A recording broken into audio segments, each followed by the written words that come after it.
Bonjour et bienvenue dans Tête à Tête, l'émission d'interview de France 24. Notre invitée aujourd'hui est Simone Eivé Gbagbo, c'est la présidente du mouvement des générations capables. Ex-épouse de l'ancien président Laurent Gbagbo, elle avait été arrêtée avec lui lors de la crise de 2011. Elle a ensuite passé 7 ans en prison avant d'être amnistiée par le président Ouattara en 2018. Et il y a 2 ans, elle s'est lancée dans l'arène politique en lançant son propre parti et elle est avec nous depuis Abidjan. Merci beaucoup. Bonjour. Nous sommes à 1 an de l'élection présidentielle en Côte d'Ivoire. Alors, dans les conditions actuelles, est-ce que vous pensez que cette élection sera libre et sera transparente? Dans les conditions actuelles, je suis persuadé, moi, que ces élections-là ne se dérouleront pas bien. Il y a beaucoup de réformes que nous devons obtenir du gouvernement actuel pour assurer le monde entier d'élections libres, transparentes et apaisées dans notre pays. Alors, la commission électorale indépendante a prévu de mener une révision de la liste électorale entre le 30 septembre et le 31 octobre. Est-ce que c'est une bonne chose? Parce que c'est parmi les choses que vous réclamez. Ce n'est pas une bonne chose que nous ayons une révision de la liste en 1 mois. Vous savez, dans la loi ivoirienne, la révision est annuelle. La révision de la liste électorale doit être annuelle. La CEI ne l'a pas fait et maintenant, elle veut imposer une révision en 1 mois. C'est irréaliste, c'est inacceptable.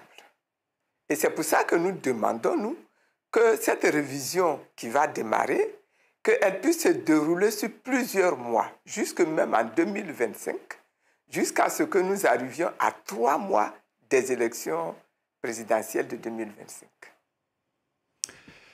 Alors, vous avez vécu, évidemment, aux premières loges, la crise post-électorale de 2010-2011, avec son lot de morts et de violences.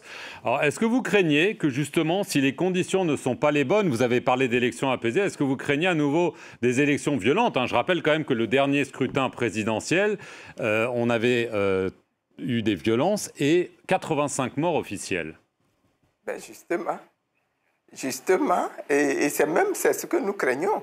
Et c'est pour ça que nous demandons qu'un dialogue soit organisé au niveau de tous les intervenants sur l'échiquier politique national pour qu'ensemble, on s'accorde sur ce qu'il y aurait à faire, la révision des listes électorales, le découpage électoral, la sécurisation des élections, le financement des élections, que nous nous asseyions, que nous discutions en homme responsable, en parti responsable, en institution responsable, de toutes ces questions-là, et que nous adoptions un point de vue commun. Voilà ce que nous demandons. Sinon, vous craignez le pire? Si ça se fait, nous pourrons avoir des élections apaisées. Et sinon? Et sinon, il y a encore ce risque-là que les désaccords entraînent des débats, des discussions, des manifestations publiques qui vont provoquer encore l'échauffement du climat social et du climat politique.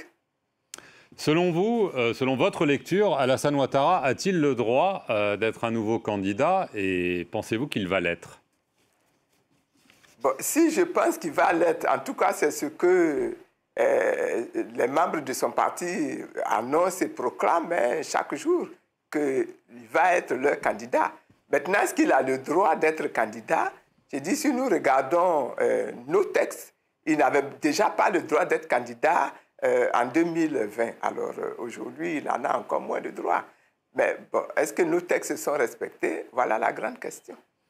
Alors, pendant ce temps, on voit une tentative pour l'opposition de s'organiser. Le 9 août, 11 partis se sont réunis à Abidjan et c'est vous qui avez lu une déclaration commune réclamant ce dont on vient de parler, un dialogue inclusif, des réformes électorales.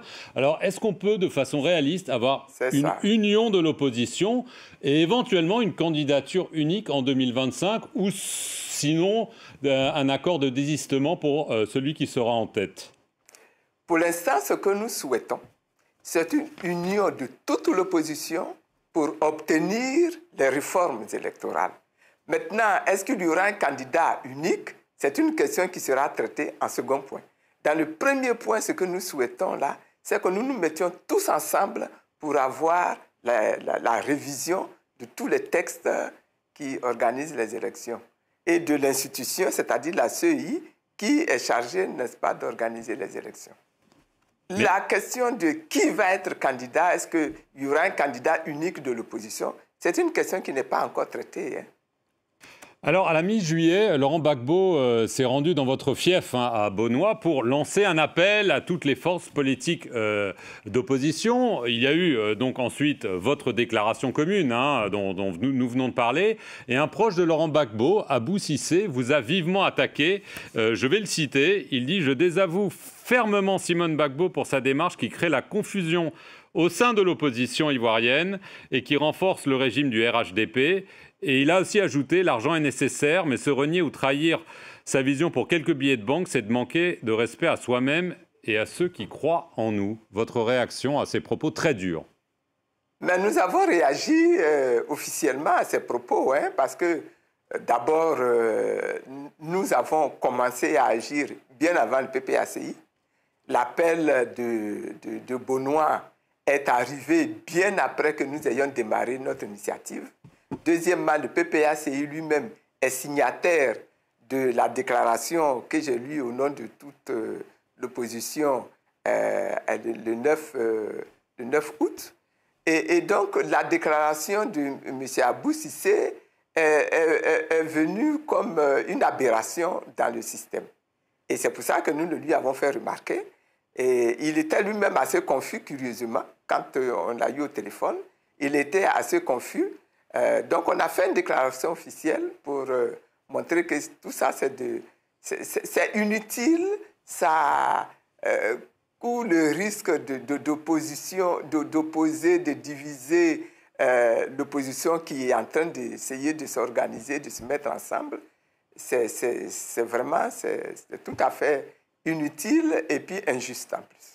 Est-ce que cela signifie quand même qu'il y a une bataille qui se profile entre vous et Laurent Gbagbo pour le leadership de la gauche ivoirienne? Moi, j'avoue que pour l'instant, je ne pose pas de problème de leadership, surtout pas à l'intérieur de la gauche ivoirienne. Pour moi, le problème que je pose aujourd'hui, c'est que nous nous mettions ensemble pour mettre la pression sur le pouvoir qui est en face de nous, qui est l'adversaire unique aujourd'hui, qui est en face de nous pour obtenir des textes consensuels, une politique, une organisation qui facilite, qui garantisse la sérénité, l'équité pendant ces élections. Après cela, si Gbagbo est candidat, il sera candidat. Si je suis candidate, je serai candidate. C'est celui qui sera préféré qui gagnera. Je n'en fais pas un problème, moi. Pour moi, ce problème-là, il est secondaire. Si en 2025, lors de l'élection, Laurent Gbagbo est devant vous et vous devez vous désister, est-ce que vous seriez prêt à le faire et est-ce que vous espéreriez que lui le fasse si vous êtes en tête? J'espérerais qu'il désiste si je suis en tête. Ça, c'est sûr que je l'espère. Qu'il désiste si moi, je suis en tête. Mais comme je l'ai dit, je considère aujourd'hui qu'on n'en est pas encore là, dans ce débat-là. C'est mettre un peu la charrue devant le bœuf pour le moment, pour utiliser une image de chez vous. Évidemment, mais ça signifie quand même clairement que votre décision est prise, vous serez candidate à l'élection présidentielle. C'est ferme et définitif. Je n'ai pas encore dit ça. Je n'ai pas encore dit ça. Nous avons une convention d'ailleurs à fin octobre de mon parti qui va décider qui va être notre candidat. Mais ce qui est sûr, c'est que le MGC aura un candidat. C'est ça qui est sûr. Mais qui sera le candidat? Nous nous accordons encore ces 2 mois-là pour affiner notre réflexion. Mais enfin, c'est un secret de polichinelle. Ce sera vous, Simone Gbagbo. Oh, Marc, ne me fais pas dire ce que je n'ai pas dit. Dernière petite question. On voit un rejet de la France en Afrique de l'Ouest. Bon, il y a eu les coups d'État. D'une certaine façon, il y a eu l'élection au Sénégal. Donc, deux questions très précises. Est-ce que c'est le moment d'abandonner le franc CFA et de fermer la base militaire française en Côte d'Ivoire? Ou en tout cas, si vous êtes élu, est-ce que ce seraient deux décisions que vous prendriez? Vous savez que déjà, en 2010, je souhaitais que nous abandonnions le CFA. Déjà en 2010. Ça fait partie des débats que nous avons eus à cette époque-là. Nous avons organisé des séminaires, des ateliers. Nous avons même discuté à l'époque avec le gouverneur Bani, qui dirigeait la BCEAO, sur cette question-là. Moi, je suis pour que nous abandonnions le CFA. Il est important qu'au niveau de la sous-région, nous ayons une monnaie, mais que ce soit une monnaie entièrement gérée par nous-mêmes et qui n'ait aucune relation avec le CFA. Ça, j'en suis certain. Les bases militaires, je pense que les Français eux-mêmes ont déjà réglé le problème. Il est normal, il est important que la France n'ait plus d'armée dans nos pays, parce que ça donne le sentiment que la France coloniale veut se perpétuer et veut continuer d'assujettir les pays africains.